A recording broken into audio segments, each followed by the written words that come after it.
हिमालय की तलहटी में बसे एक छोटे से गांव नवलगढ़ की अपनी अलग ही पहचान थी। ऊंचे देवदार के पेड़ों से घिरा यह गांव बेहद खूबसूरत था। लेकिन गांव के उत्तर दिशा में एक गहरी, शांत और डरावनी झील थी, काली झील। गांव वाले कहते थे कि उस झील में रात को अजीब रोशनी उठती है और जो भी वहां देर तक रुक जाए, वह कभी लौटकर नहीं आता। बच्चों को सख्ती से मना किया जाता कि झील के पास न जाएं। पर रहस्य की दीवारें कब तक खड़ी रह सकती हैं? बरसात की एक रात थी। गांव की बिजली चली गई थी और मोमबत्ती की हल्की लौ में मोहन और सरोज अपनी दादी जमुना की गोद में बैठे थे। दादी ने डरावनी आवाज में कहानी सुनानी शुरू की। बच्चों, यह काली झील कोई साधारण झील नहीं। कई 100 साल पहले यहाँ राजा विक्रम का राज था। वह अत्याचारी था और अपने प्रजा पर जुल्म ढाता था। सोने चांदी की हवस में उसने पाताल लोक के द्वार को खोलने की कोशिश की। पाताल का रक्षक काला साधु उसे बार बार रोकता रहा, पर राजा नहीं माना। आखिरकार झील उसी के पापों को निगल गई। तब से यह काली झील बनी। सरोज सिहर गई। दादी, क्या यह सच है? मोहन ने मन ही मन ठान लिया कि वह इस रहस्य का पता जरूर लगाएगा। मोहन का मन उस झील की तरफ खींचने लगा। दिन भर खेतों में काम करता, लेकिन रात को उसके सपनों में झील की काली लहरें और अजीब सी रोशनी दिखने लगती। एक शाम वह अपने दोस्तों के साथ झील के किनारे तक पहुंच गया। पानी बिल्कुल स्थिर था, मानो उसमें जान न हो। अचानक सतह पर नीली रोशनी की लहर उठी और एक परछाई सी दिखी। दोस्त डरकर भाग गए, पर मोहन वहीं खड़ा रहा।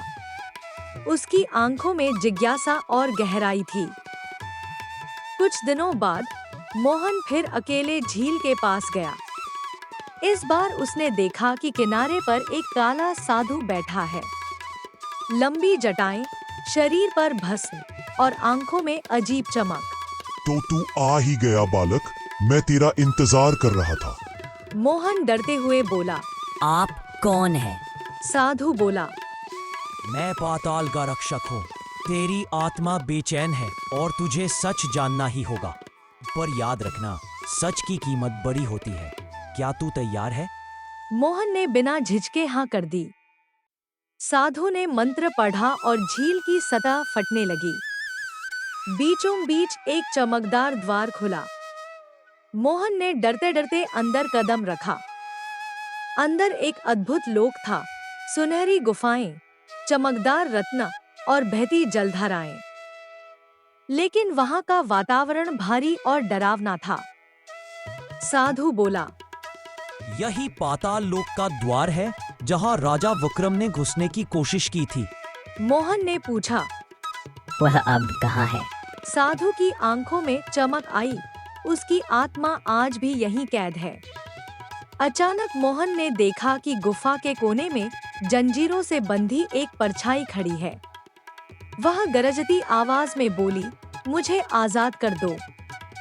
मैं तुम्हें अपार धन और शक्ति दूंगा। मोहन कांप गया। उसने साधु की ओर देखा। साधु बोला। यही वह राजा विक्रम है जिसने पाप किए थे। इसकी आत्मा लालच से ग्रस्त है। अगर तू इसे मुक्त करेगा तो पूरा गांव विनाश में डूब जाएगा।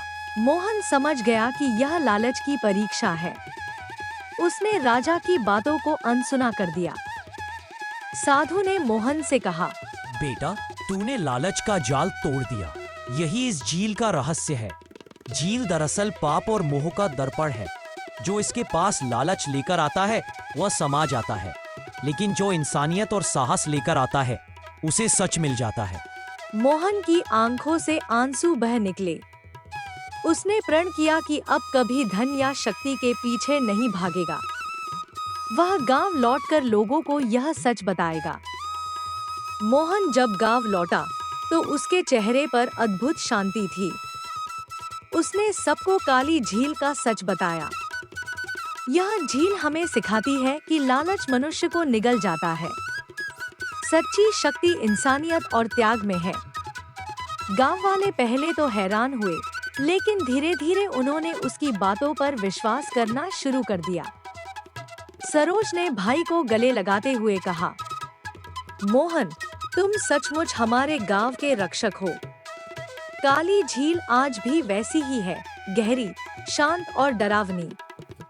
लेकिन अब गांव वाले उससे डरते नहीं, बल्कि सम्मान करते हैं, क्योंकि वे जानते हैं कि झील सिर्फ एक जलाशय नहीं, बल्कि इंसान के मन का दर्पण है। और मोहन, वह पूरे